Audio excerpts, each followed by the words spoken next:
Hi everyone, I'm CaliKim. Welcome to my garden. If you were to email me for advice on how to grow your vegetables in raised bed gardens this summer, here's 5 mistakes not to make that I would tell you that will ruin your raised bed gardening experience. The biggest mistake a lot of gardeners make when they're growing in raised beds is using poor soil, and this can completely ruin your garden. Now, soil's expensive. And I get it. You want to buy soil on the cheap, but a lot of times you get what you pay for, and cheapest isn't always best. Often, cheap soil has a lot of fillers in it. Lots of big chunks of wood chips, which will actually rob the nitrogen from your plants, lead to stunted growth and yellowing plants and not a lot of vegetables. Now, good quality soil is definitely an investment, but it's well worth it.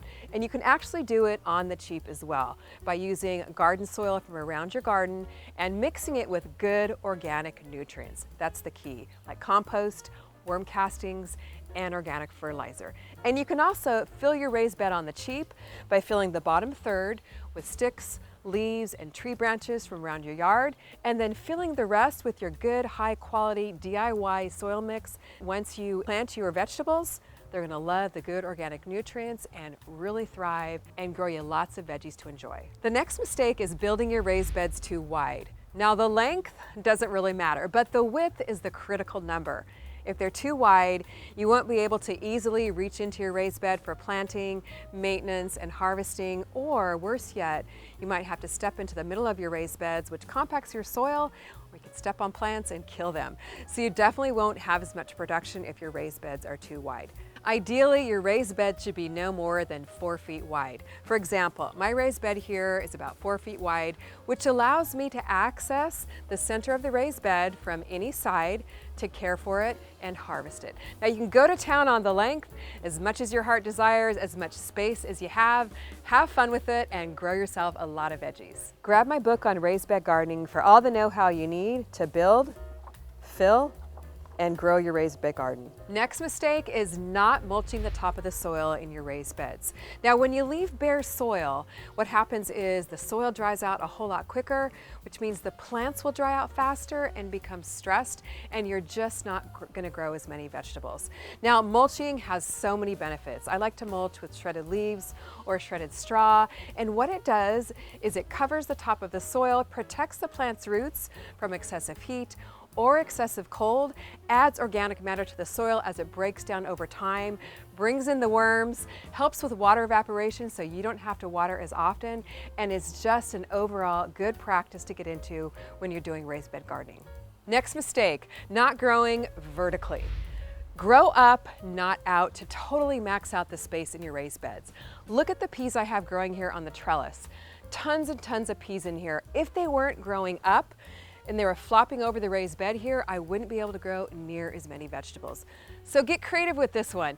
Always be thinking what you can grow up, and you can grow lots of different vegetables, peas, cucumbers, even this cauliflower here I have in a cage, so it's growing up, and I'm allowing for extra plantings underneath here of the minuet cabbage. So by growing up, you can really max out your space, and it also provides better air circulation for your vegetables, which helps prevent disease and keeps them up off the ground, away from critters, and allows for easier access for harvesting. And you really can't beat that. Besides vertical gardening, maxing out the amount of vegetables you can grow in a raised bed, trellises also provide tons of visual interest and really make your garden beautiful. Some of my favorites are this ladder tree branch trellis, the ladder mesh trellis, the poultry wire fence slat trellis, the A-frame trellis, and just regular old tomato cages. So check out this video for more on that. Next mistake, incorrect bed placement. Needs to be in a spot where it gets a ton of sun, and it needs to be close to water. Let's talk about the sunlight first. Your raised bed needs to be in a spot where it gets at least 6 to 8 hours of sunlight a day, or more if you can, because the more sunlight your raised bed has, the bottom line is the more vegetables it's gonna grow. So do yourself a favor and place it in the sunniest spot possible in your yard. Next up is watering. If your raised bed is placed too far away from a water source, let's face it, some days you just don't feel like getting the hose out, getting a watering can, lugging it to your raised beds and watering, and your vegetables will definitely feel the result of that. Improper watering can lead to stunted growth and not enough vegetable production. You really want to set yourself up for success in your raised bed. Install drip irrigation. It automates the whole entire process for you, so you can set it and forget it, and your vegetables are going to thank you and give back with a lot more veggies for you to enjoy. I hope you found this video helpful so you can do it right the first time and have no regrets. Thanks for watching. See you next time in the garden.